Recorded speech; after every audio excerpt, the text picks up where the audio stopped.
ឧត្តមដួងចិត្តជីវិតបងអោស្រស់នួនលង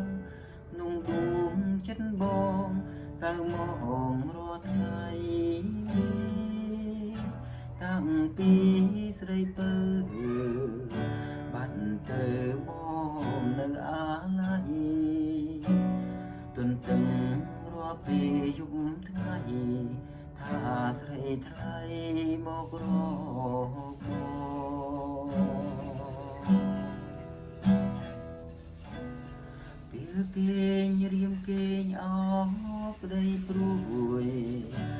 រូបមួយខ្លួនមួយទ្រង់អើយសែនព្រួយព្រួយពេកកន្លងចរចាម្នាក់ឯងមានលឺសំលឿនឆ្លើយឆ្លងដួងចិត្តអាណិតបងផងព្រោះតែបងនៅស្នេហាវើវិញណាប្រលឹងអើយ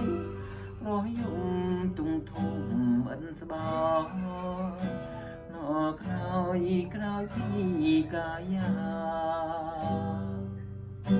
ពួយយំរកនេះចង់ទៀងសួររកជីវាចាស់ខ្ញុំលោកទៅឋានណា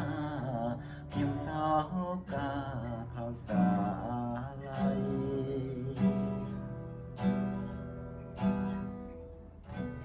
គូណាវើវិញគុំកែប្រែ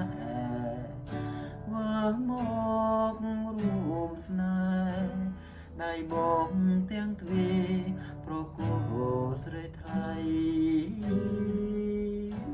វើមកប្រលឹង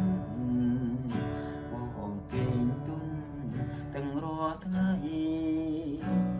វើមកចុះណាចរណៃបើស្រីថ្លៃមេត្តាបង